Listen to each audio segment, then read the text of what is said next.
প্রিয় চাকরি প্রত্যাশী সকলকে আমার ক্লাসে স্বাগতম। আমি বরাবরের মতো হাজির হয়েছি অত্যন্ত গুরুত্বপূর্ণ প্রশ্ন নিয়ে। আশা করি সকলের ভালো লাগবে। তা কথা না বাড়িয়ে এখনই আমি শুরু করতে যাচ্ছি আমার ক্লাস। সবাই ধৈর্য সহকারে আমার ক্লাসটা দেখুন। Number 1, the word illuminate means, দেখো ইলুমিনেট অর্থ হচ্ছে আলোকিত করা।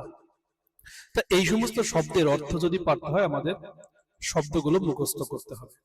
তা ইলুমিনেট অর্থ হচ্ছে আলোকিত করা। ঠিক আছে, আমরা অপশনগুলো দেখে আসি। অপশনগুলোর মধ্যে দিয়ে দেখো আমরা যে অপশনগুলো দেখতে পাচ্ছি তার মধ্যে বি ব্রাইটেন অর্থ উজ্জ্বল করা। তো উজ্জ্বল করা আর হচ্ছে আলোকিত করা কাছাকাছি বা প্রতিশব্দ বা সমার্থক, অতএব সঠিক আনসারটা হবে বি ব্রাইটেন। আমরা আনসারটা চেক করে আসি। Answer B brighten. ব্যাখ্যা, ইলুমিনেট এবং ব্রাইটেন এর অর্থ আলোকিত করা বা উজ্জ্বল করা। শব্দ দুটি একে অপরের সমার্থক। তা এটা সহজে বুঝতে পেরেছো যে আসলে ইলুমিনেট এর আনসারটা অপশন থেকে কি হবে, বি নাম্বার ব্রাইটেন, আলোকিত করা। আমরা পরেরটায় চলে যাই। The word indignation. তা ইন্ডিগনেশন অর্থ হচ্ছে ক্রোধ বা রাগ। অপশনগুলো আমরা দেখি। এর মধ্যে দেখো অ্যাঙ্গার অর্থ হচ্ছে রাগ। ঠিক আছে, আমরা যদি ইন্ডিগনেশন এর অর্থটা যদি বুঝি তাহলে অতি সহজে অ্যাঙ্গার এটাও আমরা বুঝতে পারবো। অতএব সঠিক আনসার হবে বি। আমরা আনসারটা চেক করে আসি। Answer B anger. ব্যাখ্যা, ইন্ডিগনেশন এবং অ্যাঙ্গার উভয়ের অর্থ রাগ বা ক্রোধ। এই যে আমি প্রশ্নগুলো সাজিয়েছি এগুলো মূলত আসলে অর্থের মানে শব্দগুলোর অর্থ তোমাদের জানতে হবে। ঠিক আছে, আমরা চলে যাচ্ছি পরের প্রশ্নে। দা কার র্যান ড্যাশ দ্য ডগ। এগুলো আমরা জানি রান ওভার মানে গাড়িতে চাপা দেওয়া। ঠিক আছে, এটা হচ্ছে ফ্রেজাল ভার্ব বা গ্রুপ ভার্ব। এটা আমাদের সুন্দর করে মুখস্থ করতে হবে। আমরা অপশনগুলো দেখে আসি। In, into, over, within. আমার সঠিক আনসার হবে সি ওভার। কেন? এই যে আমরা একটু আগেই আমি বললাম রান ওভার মানে গাড়িতে চাপা দেওয়া। ঠিক আছে, এটা ফ্রেজাল ভার্ব, এটা আমার মুখস্থ করতে হবে। আমরা আনসারটা চেক করে আসি। Answer C over. ব্যাখ্যা, রান ওভার অর্থ গাড়িতে চাপা দেওয়া। ঠিক আছে, এখানে লেখা উচিত ছিল রান ওভার, কিন্তু আমি এখানে লিখেছি যেহেতু এখানে র্যান আছে সেই কারণে। ঠিক আছে, আসলে এখানে লেখা উচিত ছিল রান আর-ইউ-এন। ঠিক আছে, রান ওভার এর অর্থ হচ্ছে গাড়িতে চাপা দেয়া। ঠিক আছে, আশা করি সবাই বুঝতে পেরেছো। আমি চলে যাচ্ছি পরবর্তী প্রশ্নে। Do you know who dash. দেখো প্রথমে যদি একটি ক্লজ থাকে, আমার দ্বিতীয় যে ক্লজটা এটা সবসময় অ্যাসার্টিভ সেন্টেন্স হবে। সোজা কথা, বাক্যের মাঝখানে যদি হু অথবা হুইজ, হ্যাঁ, এই জাতীয় ডব্লিউএস ওয়ার্ড থাকে সাধারণত পরের অংশটা কি হবে, অ্যাসার্টিভ হবে। ঠিক আছে, প্রথমে যদি একটি ক্লজ থাকে সেটা হতে পারে অ্যাসার্টিভ, হতে পারে ইন্টারোগেটিভ। আমরা অপশনগুলো দেখে আসি। দেখো অধিকাংশ কিন্তু আনসারটা করবে এখানে who is he, B number আনসারটা করবে না, বি নাম্বারটা হবে না। সঠিক আনসার হবে এখানে এ, হি ইজ। তার মানে আমি সম্পূর্ণ সেন্টেন্সটা পড়ছি। Do you know who he is, সঠিক আনসারটা হবে এ। আমরা দেখে আসি, আনসারটা চেক করে আসি। আনসারটা এ, হি ইজ। চলে যাই ব্যাখ্যাতে কি লেখা আছে। ব্যাখ্যা, ভার্বের অবজেক্ট হিসেবে ক্লজটি সবসময় অ্যাসার্টিভ হয়। ওই যে বুঝলাম এটা মূলত আসলে ক্লজের অংশ। এই জাতীয় আনসারগুলো যদি আমাদের পড়তে হয় ক্লজ সম্পর্কে অত্যন্ত ভালো ধারণা থাকতে হয়। ঠিক আছে, তারপরও আমি এখানে সংক্ষেপে যতটুকু পেরেছি আমি তোমাদের এখানে বোঝানোর চেষ্টা করছি। চলে যাই পরবর্তী প্রশ্নে। What is the plural form of deer. ঠিক আছে, ডিয়ার এর প্লুরাল ফর্ম কি? একটা জিনিস খেয়াল রাখতে হবে যে সিঙ্গুলার এবং প্লুরাল সাধারণত প্লুরাল হয় এস যুক্ত করে, কিন্তু ইংরেজিতে কিছু কিছু শব্দ আছে যেগুলোর সিঙ্গুলার এবং প্লুরাল এক, এর মধ্যে কোনো পার্থক্য নেই। দেখো আমরা অপশনগুলো দেখে আসি। এই যে ডিয়ার, ঠিক আছে, এই জাতীয় আরো একটা শব্দ আছে শিপ, SHWP, শিপ মানে বেড়া। এইখানে দেখো ডিয়ার মানে হরিণ, আবার ডিয়ার মানে হরিণ গুলি। ঠিক আছে, একটা বুঝালো ডিয়ার হবে, আবার একের বেশি যদি বোঝায় তাহলে সেই ক্ষেত্রে হবে ডিয়ার। ঠিক আছে, সঠিক আনসার বি। সঠিক আনসার বি, ডিয়ার। আমরা আনসারটা চেক করে আসি, বি, ডিয়ার। দেখে আসি আমরা ব্যাখ্যা। ডিয়ার এর অর্থ হচ্ছে হরিণ, যার সিঙ্গুলার এবং প্লুরাল একই থাকে। ঠিক আছে, কোনো পরিবর্তন হয় না। অতএব এই ক্ষেত্রে আমার মুখস্থ করতে হবে। ঠিক আছে, তো এরকম ইংরেজিতে অনেক অনেক এগুলো শব্দ আছে যেগুলো আসলে স্বাভাবিক যে নিয়ম মানছে না। আমরা চলে গেলাম পরবর্তী প্রশ্নে, number 6। What is the plural form of sheep? এই যে একটু আগে বললাম এখানে শিপ, শিপের সিঙ্গুলার এবং প্লুরাল একই। শিপ মানে ভেড়া। ঠিক আছে, এর সিঙ্গুলার এবং প্লুরাল একই। আমরা অপশনগুলো দেখিয়ে আসি। অপশনগুলো যেহেতু সিঙ্গুলার এবং প্লুরাল, আমার প্রশ্ন চেয়েছে প্লুরাল ফর্ম কোনটা, অতএব এখানে প্লুরাল ফর্ম হচ্ছে, দেখো আনসারটা কি, D, sheep, S H double P. সঠিক আনসার ডি, শিপ। আমরা দেখে এসে আনসারটা চেক করি, আনসার ডি, শিপ। দেখে আসি ব্যাখ্যা। শিপের অর্থ হচ্ছে ভেড়া, যার সিঙ্গুলার এবং প্লুরাল ফর্ম একই থাকে, কোনো পরিবর্তন হয় না। ঠিক আছে প্রিয় শিক্ষার্থী, আমি আশা করি তোমরা বুঝতে পেরেছো। ঠিক আছে, এগুলো একটু মুখস্থ করতে হবে, কারণ এখানে 5 এবং 6 এবং এগুলো একই নিয়ম। আমি চলে যাচ্ছি পরবর্তী প্রশ্নে, মার্চেন্ট অফ ভেনিস কার লেখা? ঠিক আছে, আমরা আগের ক্লাসেও আমরা এই জাতীয় প্রশ্ন পেয়েছি। ঠিক আছে, বিখ্যাত লেখা, এইগুলো আমার মুখস্থ করতে হবে। মার্চেন্ট অফ ভেনিস এখানে কার লেখা? দেখো, মার্চেন্ট অফ ভেনিস মূলত উইলিয়াম শেক্সপিয়ারের লেখা। ঠিক আছে, মার্চেন্ট অফ ভেনিস এটি কার লেখা? উইলিয়াম শেক্সপিয়ারের লেখা। আমরা দেখে আসি, আমরা আনসারটা চেক করে আসি, এ, উইলিয়াম শেক্সপিয়ার। দেখে আসি ব্যাখ্যা। মার্চেন্ট অফ ভেনিস এটি একটি ড্রামা। ঠিক আছে, উইলিয়াম শেক্সপিয়ার কর্তৃক এটি রচিত হয়েছে। আমরা বুঝতে পেরেছি এটা মুখস্থের বিষয়, এখানে আর আমরা সময় কাটাবো না। আমরা চলে যাই পরবর্তী প্রশ্নে, বিবলিওগ্রাফি। এটা খুব ইম্পর্টেন্ট, খুবই গুরুত্বপূর্ণ। ঠিক আছে, বিবলিওগ্রাফি বলতে কোনো লেখা অথবা বই এর কালেকশন বা সমষ্টিকে বোঝায়। ঠিক আছে, কোনো মানে এর তালিকা। ঠিক আছে, কোনো লেখা অথবা কোনো বই এর যে কালেকশন বা সমষ্টি, এইটাকে বোঝায় আছে বিবলিওগ্রাফি। আমরা একটু দেখে আসি। দেখো, collection of words, collection of phrases, collection of books, none of them. অবশ্যই এখানে সঠিক আনসার হবে সি, কালেকশন অফ বুকস। তার মানে সঠিক আনসারটা হচ্ছে সি।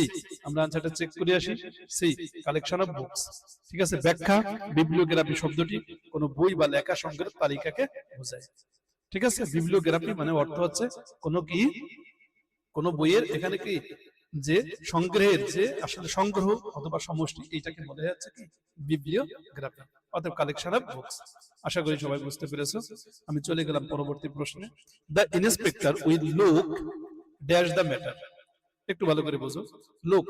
আচ্ছা, আমরা জানি লোক ইন্টু মানে তদন্ত করা, লোক ইন্টু অর্থ তদন্ত করা, এটা মুখস্থ করতে হবে। ঠিক আছে, এগুলো আছে ফ্রেজাল ভার্ব, গ্রুপ ভার্ব।